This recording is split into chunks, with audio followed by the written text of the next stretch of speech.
Thanks, Randy. I'm really excited to be here. Um, I'm Robyn Ruff-Wagner, and I'm going to be talking on navigating life with a serious mental illness. So this is both for people supporting those with a serious mental illness and for those of us who live with one. Um, so a little bit about me. I have my Master's of Science in Forensic Psychology. I'm a licensed substance abuse counselor. I'm a musician, writer, and artist. I'm a proud dog mom, and those are my three babies, Friday, Orchid, and Mika. And I live with bipolar disorder. So, what is serious mental illness? Any mental illness can be serious, of course. And there are many out there, but just for the purposes of this talk, I'm going to go with, I believe it's SAMHSA's definition of SMI, which is major depressive disorder, bipolar disorder, and schizophrenia. So, major depressive disorder is characterized by persistent low mood, lack of motivation, loss of interest in previously enjoyed activities, and it can also involve suicidal ideation. Bipolar disorder also involves depression, but it alternates with mania or hypomania, which is characterized by increased energy, increased creativity, racing thoughts, impulsive and risky behaviors. It can also involve hallucinations and delusions. Schizophrenia is characterized by hallucinations, delusions, disorganized thinking, and a flattened affect. And all three of these disorders can involve suicidal ideation or non-suicidal self-injury. SMI often overlaps with other disorders such as PTSD, personality disorders, ADHD, addiction, and autism. And according to SAMHSA, in 2022, 15.4 million people in the US lived with some form of SMI. So we did talk a little bit about this. There is a lot of overlap with other disorders. Studies have shown that that overlaps with ADHD, autism, PTSD, autoimmune disorders, addiction, etc. So challenges that people with SMI face. The first one I'm going to go over is stigma. These disorders are heavily stigmatized. Have you ever heard someone say something like, "Oh, the weather's so bipolar today," or "She's always angry, she must be bipolar"? How about psycho, crazy, psychotic in response to people who are experiencing extreme emotions? You may have also heard people talk about, well, you should get off those antidepressants because they're not natural. Oh, you're really depressed. Try yoga and smiling. Not that yoga and smiling are bad, but generally not a helpful suggestion for someone deep in the depths of clinical depression. People with SMI are also more likely to become homeless and or addicted to drugs and alcohol, which carry stigma of their own. The symptoms of their illness can be debilitating. They can range from mild depression to complete loss of contact with reality. Um, Psychosis, it can be terrifying, and mania often feels really, really good at first until it kind of spirals out of control. People experiencing a manic episode may engage in like unprotected sex, risky driving, spending more money than they have.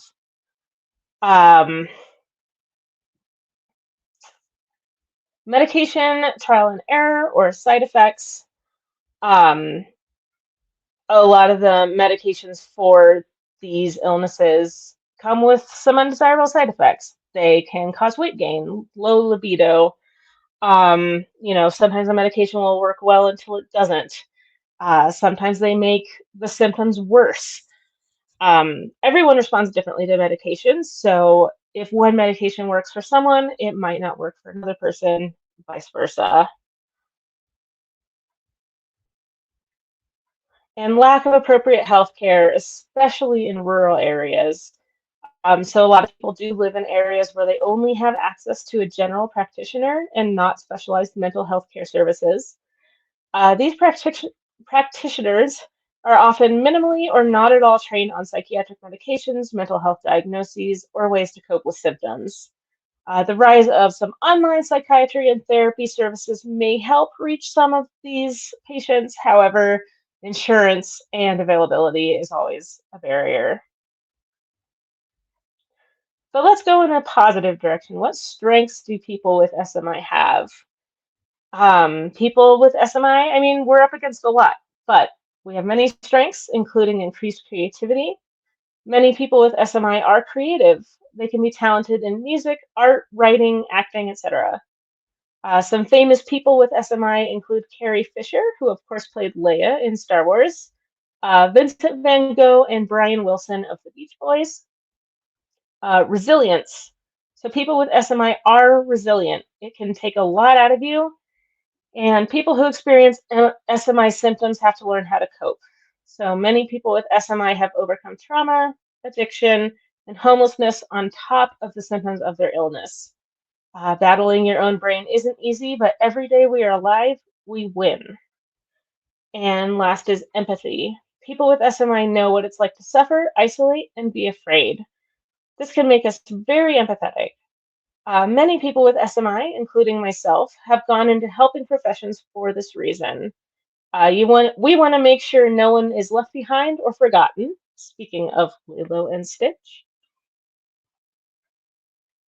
So how can people with SMI thrive? Having a good support network of professionals, peers, and friends.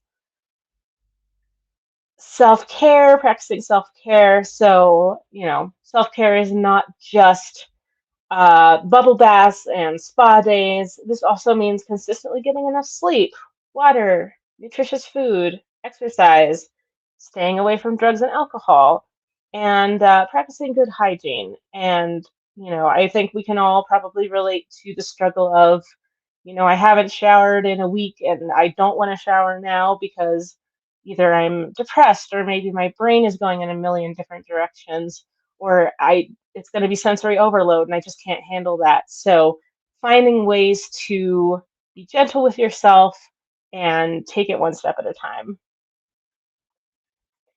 Do things you enjoy. So this one is super, super important. I cannot stress enough how important this is. Find something that you enjoy and do it, whether it's art, reading, sports, music, or video games. Make sure you set aside time to do it and do it because it's what's going to keep your spirits up. It's what's going to keep you going.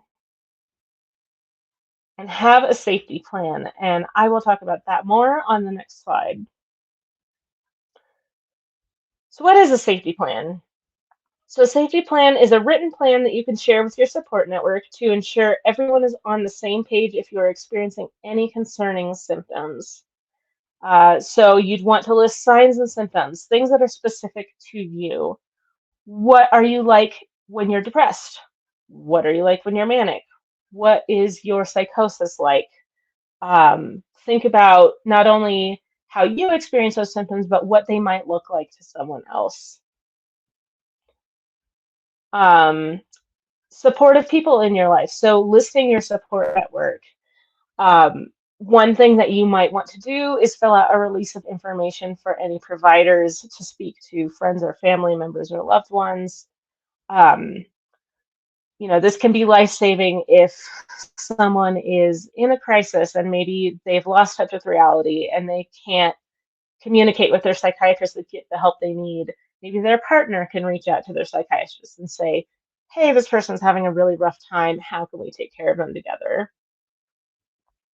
You want to list medications, not only medications you are on, just so that people know how to treat you, but also medications that don't work for you. Many folks with SMI have a long history of trial and error with medications. And so if there's a medication that you're allergic to or that you had an adverse reaction to, write that down in case you go to the hospital and they want to give it to you again. This lets them know, like, no, this isn't going to work.